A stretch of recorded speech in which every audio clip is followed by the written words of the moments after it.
What is up, bandits? Ark here. Welcome back to another video. Today we are actually going to be talking about the HAL MOSFET, its functions, and how to program it. First, we're going to go over basic programming, then the factory reset, and then I'm also going to explain what each and every function does. Before we get further into today's video, I'm just going to put the programming card onto the screen right now. Feel free to screenshot or save this video so you can reference it for later use. Okay, now to enter programming mode, you're going to want to go from safe to auto to semi in one quick move. So basically, if you're gonna do it like this, that will not work. Let's redo it. You're gonna wanna do something like this. You hear those two beeps? That means you're now in programming mode. So you're going to want to use semi plus the trigger to shift between your categories, and you're going to want to use auto plus trigger to shift between your subcategories. So for instance, if I wanted to change my full auto, let's go into my full auto. You can see when I pull the trigger, it is just regular full auto. Now let's say I wanted to change that full auto to a free round burst. Let's go into programming mode. See, back in the programming mode. Now I want to just select the first category. So you see, you hear 2 beeps. No, that's not good. 3 beeps, no. 4 beeps, no. 5 beeps, no. 1 beep. So when you hear 1 beep, that means that you selected the first category. Now we're gonna wanna go into the first category, which is full auto function, and select the subcategory free round burst. For that, we're gonna wanna switch to auto, and now we're shifting between the subcategories of the first category. So if you hear there's only 1 beep now, that means that we're now on factory settings, just regular full auto. And if I want to go to a free round burst setting on full auto, I'm going to have to go to 3 beeps, basically. 2 beeps, 3 beeps, right? Now, to save this setting, we now selected that we want to use free round burst on auto. Now we want to save that setting. You're just going to want to hold the trigger down for 2 seconds. You hear those 2 beeps, that means your setting was saved. I can just switch it back to safe. And if we go into auto, let's see if it works. A free round burst. Okay, now let's do another example, just in case you didn't understand the first one. I want to switch my semi-automatic firing mode to the sniper mode. So we're gonna do the same thing. Right. Now we're gonna go, whoop. You hear 2 beeps, that means we selected the second subcategory. And to manage the subcategories of category 2 now, we can go into auto. 2 beeps. We're looking for 4 beeps. Again, to save, just hold it down for 2 seconds and wait for the noise. Right, and it's done. So if we now pull the trigger, we should be in sniper configuration. I'm gonna talk about what that means later. Yep, you see? Okay, now that we've shown 2 very basic examples of programming, let's actually factory reset this thing before we tell you what all the functions do and what they mean. Okay, now on to the factory reset. The factory reset is a bit complicated, but we're gonna explain it too. Okay, basically you're gonna wanna hold the trigger down while the battery is disconnected and while your gun is on safe. So hold it down, approach with the battery, maybe a little bit tricky. Keep it like that. See, now if we go, that means the reset has happened. Now if we go to semi, something might happen which might be a bit confusing, right? So we go to semi and the gun does not shoot, it just beeps, right? Right, that's because your gun, after you reset it, goes into this locked mode. I don't see a practical function of this locked mode, but to unlock your gun, you're gonna wanna disconnect your battery again. You're gonna wanna reconnect your battery again. Now wait for the beep.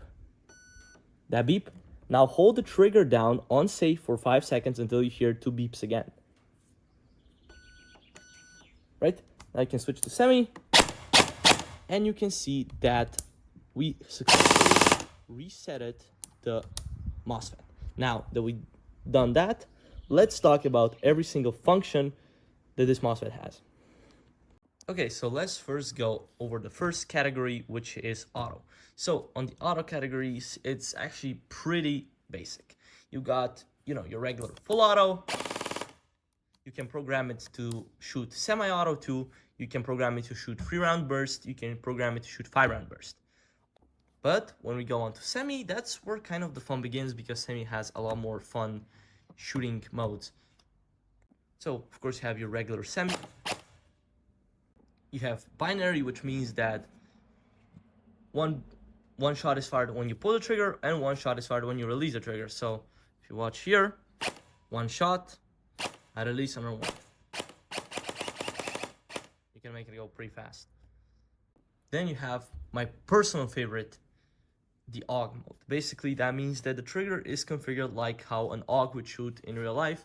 Basically means that if you pull the trigger just a bit, to like about 50% of the way, it shoots semi, but if you pull the trigger all the way back, it goes to full auto.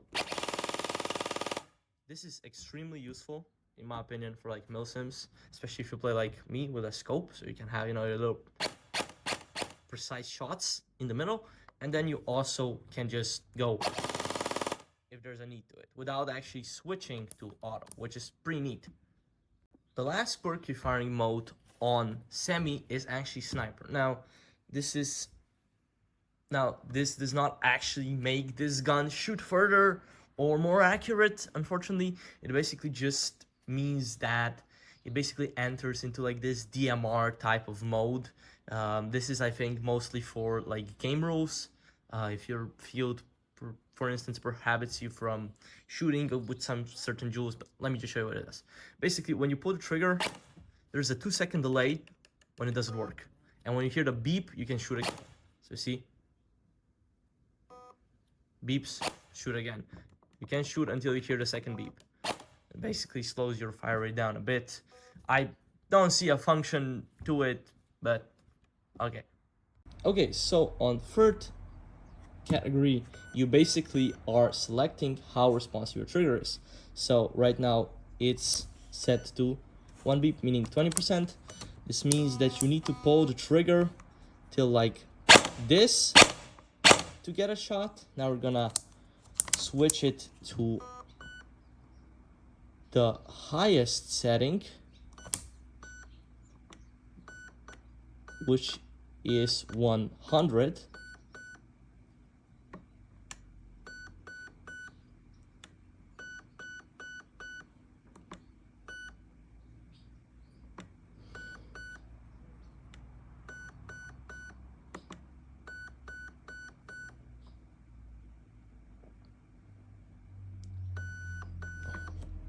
Let's save this preset, and you can see the difference in the trigger response. The last setting we're going to be talking about today, aside from active protection brake, is actually precocking. Now, for those of you who might not know how an airsoft gun actually functions, basically pull the trigger, the motor in here revs these gears that are in here up, those gears pull back, basically a spring, and then release the spring, the air builds up, boom, BB goes out, right? And how usually your gun functions is trigger, revs up, pulls the spring back, releases the spring. Basically, this is a very oversimplified version, and I bet some people can correct me on it, but that's the basic, okay? And when we're talking about precocking, the whole thing doesn't actually go the same, because it basically works like this. When you pull the trigger, the motor again revs the spring back up, the spring goes back, shoots, then it revs it back up. And that means that basically when you pull the trigger, the spring is already compressed. And if the spring is already compressed, you don't have to wait for the whole motor revving up their gears, then push back the spring, which makes it basically the gun shoot faster. It basically means that half of the time between the pull and the BB flying out disintegrates, because it's already done by the previous shot. Now, one thing I'm gonna give you a warning about: if you are gonna do precocking make sure that when you're done for the game or for the day, that you don't just shoot and leave. Go on to full auto and shoot a few shots. That way the spring actually goes back, because if you're gonna have your gun constantly precocked in a precocked position, so the spring is constantly gonna be under pressure, which is gonna cause wear and tear to your gun, and basically it will break the spring earlier, and you don't want that basically. Now the gun as of right now is not precocked, so let me just show you the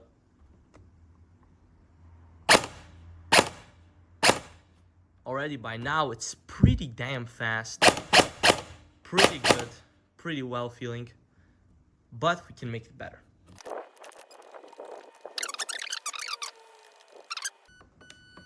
Right, and now this is the trigger response.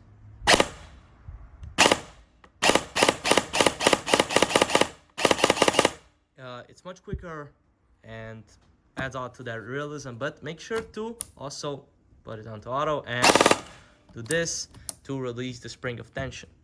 Now, the last thing we're going to be talking about is active break. This is basically a thing that the MOSFET does to kind of slow down the wear on your components. You know, airsoft guns, as anything other mechanical things, are just gonna break down over time. The gears are gonna break over time, and the motor is gonna break down over time. But if you have this on, it will not. So basically here you only have options on and off. One being on and two being off. Now, there is no reason why you should even tamper with the setting, because out of the box the gun comes with this brake on. So with one, just check just in case if your doesn't, you should turn it on. So you should turn on your active brake no matter what, unless you are using a brushless motor, which I'm not. Brushless motors are basically very expensive upgrades for your gun. And if you decide to, let me just grab a brushless motor, and you swap the motor that's in here with a brushless one, then you're gonna wanna take the active brake off. And in any other case, aside from a brushless motor, you just leave it on. You shouldn't tamper with it, just leave it on. It doesn't affect performance, it will just make your gun last longer. And that was it. That was all the functions that the HAL MOSFET brings, programming-wise. And thank you for watching. If you found this information useful, please subscribe, and thank you for watching.